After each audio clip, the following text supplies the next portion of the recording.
नमस्कार आप लोगों को। जैसा कि आप बोर्ड पे देख रहे होंगे, आज का टॉपिक आपका हम ले रहे हैं plasma membrane models to describe structure. Means plasma membrane के स्ट्रक्चर को डिस्क्राइब करने के लिए डिफरेंट मॉडल्स दिए गए हैं। जैसे कि आप लोग ऑलरेडी जानते हैं कि प्रेजेंट टाइम में हम फ्लूइड मोज़ेक मॉडल को एक्सेप्ट करते हैं कि जितनी भी सेल मेम्ब्रेन्स होती हैं, प्लाज्मा मेम्ब्रेन हो या सेल के अंदर के दूसरी मेम्ब्रेन्स हो, सभी फ्लूइड मोज़ेक मॉडल को फॉलो करते हैं। लेकिन ये मॉडल सडनली नहीं आ गया है कि आप खुद सोचें कि जब कभी पहले शुरुआत मालूम हुई होगी। हाँ, टॉपिक में आने के पहले प्लीज़ आप लोग वीडियो को लाइक करें, कमेंट्स भी करें, अपने फ्रेंड्स को सब्सक्राइब कराएं। जब सब्सक्रिप्शन या वॉच आवर्स, और पूरा वीडियो देखिएगा, टॉपिक समझने के लिए पूरा वीडियो देखिएगा। और इस टॉपिक से रिलेटेड जो नोट्स हैं वो शॉर्ट वीडियो फॉर्मेट में चैनल में पड़े हुए हैं, डाले जाएंगे। उन शॉर्ट वीडियो को आप प्ले करके पॉज करके अपना नोट्स स्वयं कंप्लीट कर सकते हैं। तो हम इस वीडियो में आपको केवल समझाएंगे, नोट्स आप शॉर्ट वीडियो से ले लीजिएगा। ठीक, हमारा टॉपिक पे हम क्या है बता रहे थे कि प्लाज्मा मेम्ब्रेन में जो फ्लूइड मोज़ेक मॉडल है वो सडनली नहीं आ गया है। जैसे आपसे कहा जाए कि प्लाज्मा मेम्ब्रेन किन किन चीज़ों से मिलकर बनी होती, तो आप कह देंगे लिपिड, प्रोटीन, लिपिड, कार्बोहाइड्रेट। लेकिन सडनली सारी इंफॉर्मेशन नहीं मिल गई है। तो सबसे पहले जब प्लाज्मा मेम्ब्रेन की डिस्क्रिप्शन हुआ कि सेल में प्लाज्मा मेम्ब्रेन पाई जाती है, कि सेल की जो आउटर लिमिटिंग मेम्ब्रेन होती है उसको प्लाज्मा मेम्ब्रेन करते हैं। फिर क्वेश्चन एराइज हुआ कि प्लाज्मा मेम्ब्रेन किन किन कंपोनेंट से मिलके बनी हुई होगी। तो सबसे पहले आपको 1889 में ओवरटॉन साइंटिस्ट हैं, इन्होंने केवल एक चीज बताई है कि प्लाज्मा मेम्ब्रेन में लिपिड्स पाए जाते हैं। कैसे बताया? इन्होंने क्या किया, सेल मेम्ब्रेन, जो प्लाज्मा मेम्ब्रेन है ये क्या सेमी परमिएबल मेम्ब्रेन है, और इन्होंने क्या किया कि दो सॉल्युबल वाटर सॉल्युबल मटेरियल और लिपिड सॉल्युबल मटेरियल लिया। यानी इन्होंने क्या किया, वाटर सॉल्युबल और लिपिड सॉल्युबल मटेरियल को प्लाज्मा मेम्ब्रेन के अक्रॉस पास किया कि प्लाज्मा मेम्ब्रेन है, और फिर इन्होंने पहले लिपिड सॉल्युबल फिर वाटर सॉल्युबल पास किया। तो इन्होंने ये पाया कि लिपिड सॉल्युबल पदार्थ, जो लिपिड सॉल्युबल पदार्थ होते हैं वो इजिली पास होते हैं in comparison to water soluble. और इस आधार पे इन्होंने क्या बताया कि प्लाज्मा मेम्ब्रेन में लिपिड्स प्रेजेंट होते हैं। ठीक, किसने? ओवरटॉन ने। फिर क्वेश्चन ये अराइज हो गया कि लिपिड्स जो प्रेजेंट होते हैं वो किस प्रकार से प्रेजेंट होते हैं। तो 1926 में गार्टर एंड ग्रेंडल, इन्होंने lipid lipid by layer model दिया। ठीक, इन्होंने ये मॉडल कैसे दिया है कि lipid lipid by layer model, कि इनके अनुसार क्या है कि जो लिपिड्स होते हैं वो फास्फोलिपिड होते हैं, और वो प्लाज्मा मेम्ब्रेन में दो लेयर फॉर्म में, दो लेयर में अरेंज होते हैं, अपर एंड लोअर दो लेयर में अरेंज होते हैं। और प्रत्येक फास्फोलिपिड जो होते हैं उसका पोलर हेड बाहर की तरफ और नॉन पोलर टेल अंदर की तरफ डायरेक्टेड होती। तो क्वेश्चन यह है जो तुरंत ये इन्होंने कैसे बताया, तो इसके लिए इन्होंने एक इंस्ट्रूमेंट यूज किया है, लैंग्विमियर ट्राउ नाम, साइंटिस्ट के नाम के आधार पे ही इस इंस्ट्रूमेंट को कहा जाता है। इन्होंने क्या, सेल मेम्ब्रेन लिया और इस लैंग्विमियर ट्राउ में फास्फोलिपिड को फैलाया। तो अब इन्होंने इतनी बड़ी, सपोज दैट ये प्लाज्मा मेम्ब्रेन का इतना एरिया लिया था, तो जब फास्फोलिपिड को लैंग्विमियर ट्राउ में इन्होंने फैलाया तो लैंग्विमियर ट्राउ में फास्फोलिपिड जो है वो उससे ज्यादा एरिया कवर कर रहे हैं। तो क्वेश्चन ये राइज हो गया कि प्लाज्मा मेम्ब्रेन है तो इतनी बड़ी, तो फास्फोलिपिड जो लिपिड मॉलिक्यूल हैं वो इतना एरिया कैसे कवर कर रहे हैं। तो इस आधार पे गार्टर और ग्रेंडल ने क्या बताया कि प्लाज्मा मेम्ब्रेन में लिपिड मॉलिक्यूल दो लेयर फॉर्म में अरेंज होते हैं। ठीक, फिर तीसरे वर्कर आए Daniel and Davison. Daniel and Davison इन्होंने 1935 में सैंडविच मॉडल प्रपोज किया।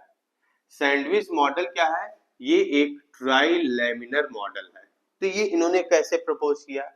जब गार्टर और ग्रेंडल ने कहा कि प्लाज्मा मेम्ब्रेन में लिपिड प्रेजेंट होते हैं जो कि दो लेयर फॉर्म में प्रेजेंट होते हैं। ठीक, दो लेयर फॉर्म में प्रेजेंट होते हैं।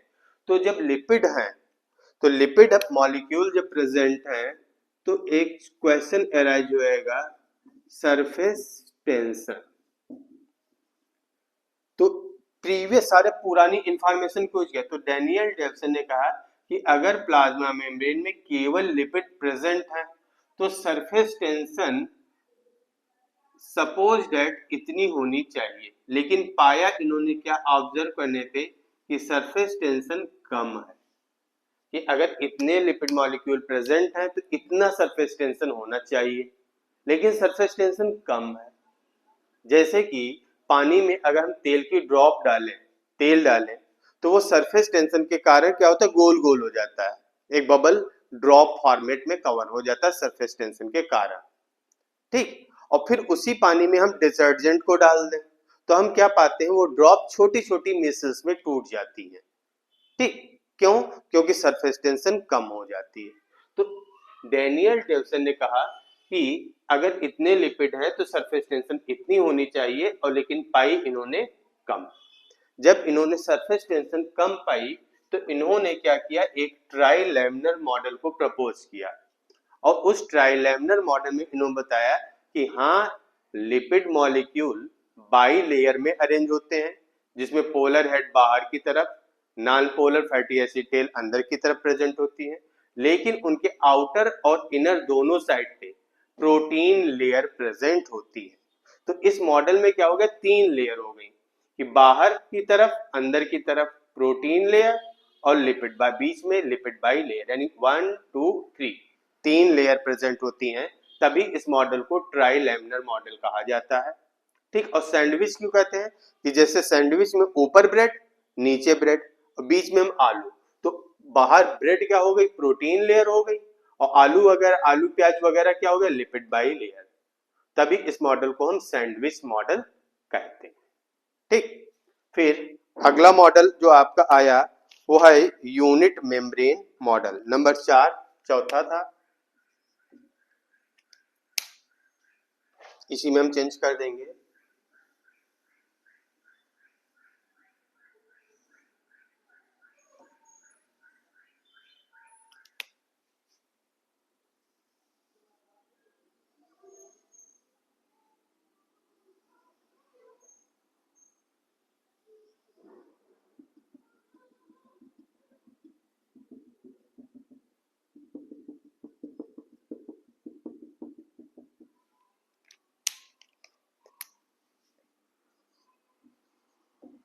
यूनिट मेम्ब्रेन मॉडल जो कि दिया है रॉबर्टसन ने। यूनिट मेम्ब्रेन मॉडल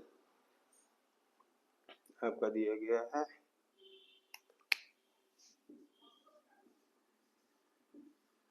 रॉबर्टसन ने, कब दिया, 1960 में, 1960 में।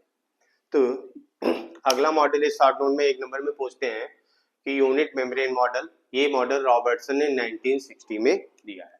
ठीक, इन्होंने डैनियल डेविसन के ट्राइलैमिनर मॉडल को एक्सेप्ट किया है।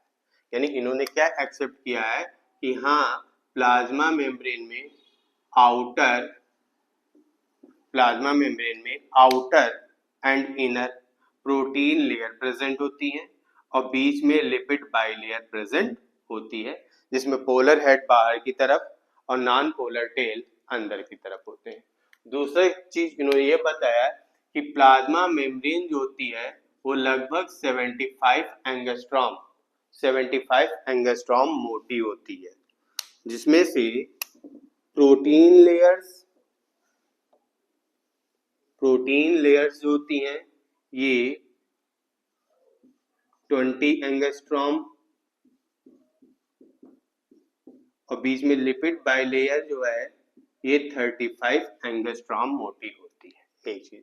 दूसरे क्वेश्चन ये अराइज हुआ कि अभी तक इनके पहले जो भी वर्कर थे वो ये कह रहे थे प्लाज्मा मेम्ब्रेन, प्लाज्मा मेम्ब्रेन, लेकिन तब तक जब तक 1960 आया तब तक ये मालूम हो गया कि सेल के अंदर, यूकैरियोटिक सेल के अंदर न्यूक्लियर मेम्ब्रेन है, माइटोकॉन्ड्रिया मेम्ब्रेन है, इंडोप्लाज्मिक रेटिकुलम की मेम्ब्रेन है, लाइसोसोम की मेम्ब्रेन है, गोल्गी बॉडी में मेम्ब्रेन है।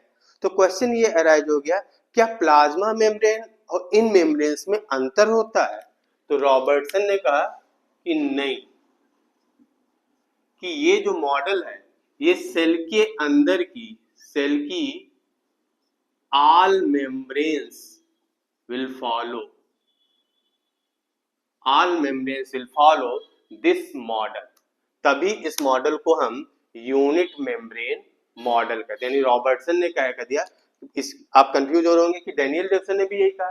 तो डैनियल डेविसन ने केवल प्लाज्मा मेम्ब्रेन के लिए यूज किया था, और रॉबर्टसन ने क्या कहा, उस चीज को और एक्सटेंड किया और बढ़ाया कि सेल के अंदर की बाकी सारी मेम्ब्रेन, न्यूक्लियर मेम्ब्रेन, माइटोकॉन्ड्रिया की मेम्ब्रेन, गोल्गी बॉडी की मेम्ब्रेन, सारी मेम्ब्रेन इस मॉडल को फॉलो करती हैं। तभी इस मॉडल को यूनिट मेम्ब्रेन मॉडल कहा जाता है। फिर लास्ट में प्रेजेंट टाइम में जो मोस्ट एक्सेप्टेड मॉडल है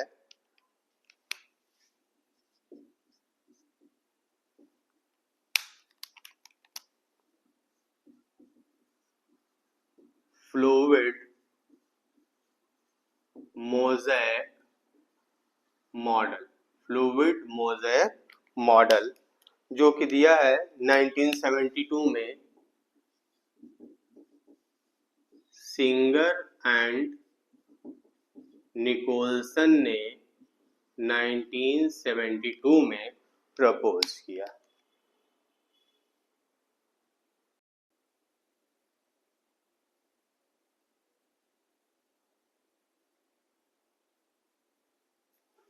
तो अगला मॉडल आपका है fluid mosaic model. Fluid mosaic model जो है ये सिंगर एंड निकोलसन ने 1972 में प्रपोज किया है।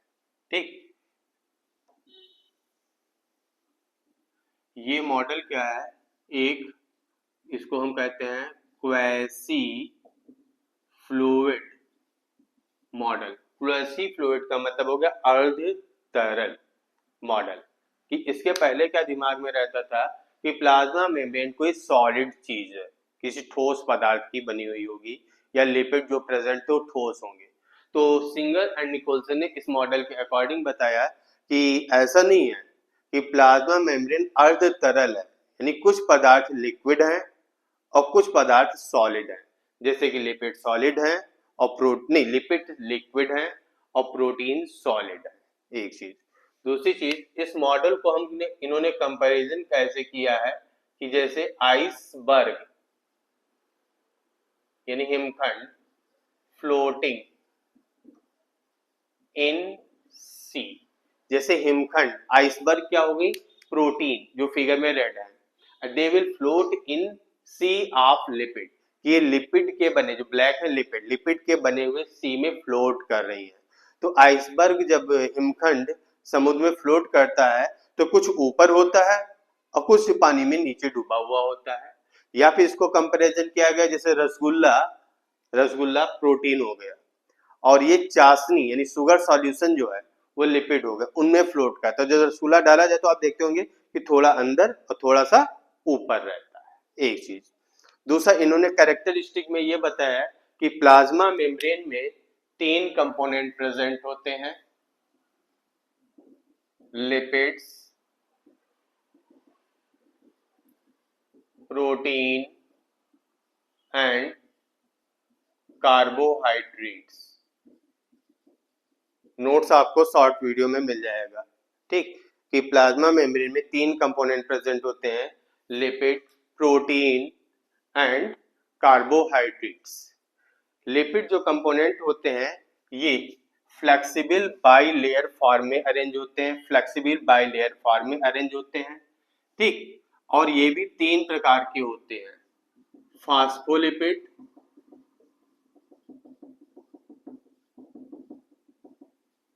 ग्लाइकोलिपिड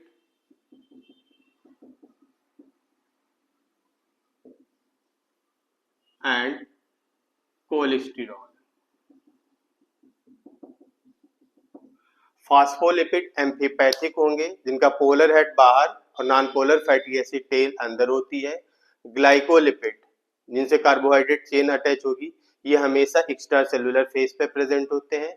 और कोलेस्ट्रॉल फास्फोलिपिड के टेल रीजन में प्रेजेंट होते हैं। इनमें से जो फास्फोलिपिड ये बाइलेयर जो मेन फ्रेमवर्क बना रहे हैं, ये जो है फास्फोलिपिड जो होते हैं ये फ्लिप फ्लॉप मूवमेंट को शो करते हैं। मीन्स ये फास्फोलिपिड मूव करके यहाँ पे भी आ सकता है, यहाँ पे यानी उस लेयर में, और नीचे वाले उस लेयर में मूव करते हैं।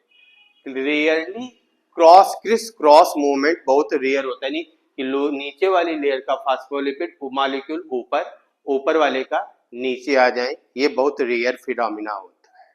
ठीक, प्रोटीन कंपोनेंट जो होती हैं ये दो प्रकार की होती हैं, एक्सट्रिंसिक प्रोटीन और इंट्रिंसिक प्रोटीन। एक्सट्रिंसिक प्रोटीन जिनमें हम टिक मार रहे हैं, एक्सट्रिंसिक प्रोटीन जो होती हैं ये हमेशा लिपिड बाइलेयर के बाहर प्रेजेंट होती हैं, लिपिड बाइलेयर के बाहर प्रेजेंट होती हैं और केमिकल ट्रीटमेंट के द्वारा हम इनको प्लाज्मा मेम्ब्रेन से बाहर निकाल सकते हैं। जबकि इंट्रिंसिक प्रोटीन जो होती हैं वो लिपिड बाइलेयर में पार्शियली एम्बेडेड रहती हैं, ठीक, या फुल्ली एम्बेडेड नहीं कभी होंगी, पार्शियली एम्बेडेड होती हैं। उनका कुछ न कुछ हिस्सा हमेशा लिपिड बाइलेयर के बाहर प्रेजेंट होता है और इनको हम केमिकल ट्रीटमेंट के द्वारा इजिली रिमूव नहीं कर सकते हैं। इसके अलावा कुछ इंट्रिंसिक प्रोटीन जो होती हैं वो चैनल का निर्माण करती हैं जिनके थ्रू विभिन्न मॉलिक्यूल बाहर से अंदर या अंदर से बाहर जा सकते हैं। ठीक, तीसरा कंपोनेंट हमारा कार्बोहाइड्रेट होता है। कार्बोहाइड्रेट कंपोनेंट जो होते हैं शॉर्ट ब्रांच या अनब्रांच्ड चेन मॉलिक्यूल होते हैं जो कि हमेशा एक्स्ट्रा सेलुलर फेस पे प्रेजेंट होते हैं। ध्यान है, एक्स्ट्रा सेलुलर फेस, सेल के अंदर की तरफ नहीं। जैसे कमरा है तो कमरे की दीवार में बाहर की तरफ प्रेजेंट होंगे, कभी भी कमरे के अंदर की तरफ प्रेजेंट नहीं होंगे। ठीक, और ये कभी भी फ्रीली प्रेजेंट नहीं होते हैं, ये या तो प्रोटीन मॉलिक्यूल से अटैच होंगे तो ग्लाइकोप्रोटीन फॉर्म में, या फिर लिपिड मॉलिक्यूल से अटैच होंगे तो ग्लाइकोलिपिड फॉर्म में प्रेजेंट होते हैं और प्लाज्मा मेम्ब्रेन के बाहर एक नैरो रीजन का निर्माण करते हैं जिसको ग्लाइकोकाइलिक्स कहा जाता है। और ये ग्लाइकोप्रोटीन या ग्लाइकोलिपिड जो है ये रिसेप्टर की तरह काम करते हैं, ठीक, विभिन्न पदार्थों को रिसीव करने में हेल्प करते हैं। तो इसके साथ आपका टॉपिक जो कि different model of plasma membrane structure को डिस्क्राइब कर रहा है। ठीक, नोट्स के लिए आप वीडियो अगर एक बार समझ में ना आए 2 बार देखिएगा, 3 बार देखिएगा। अगर कोई कंफ्यूजन लगे तो आप कमेंट में वो चीज मेंशन कर दीजिएगा, ठीक, हम आपको दोबारा वो चीज डिस्क्राइब कर देंगे। या फिर आप हमसे कॉल करके भी,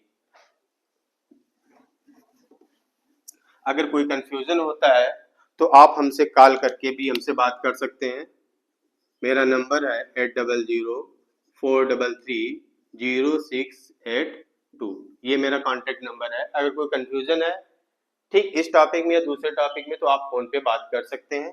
ठीक, साथ ही आप लोग भी अपना भी काम कर दीजिएगा, लाइक, कमेंट्स एंड शेयर कर दीजिएगा और अपने फ्रेंड्स को सब्सक्राइब भी जरूर कराइएगा जिससे वो भी इन वीडियोस का कुछ ना कुछ बेनिफिट उठा सके। Thank you.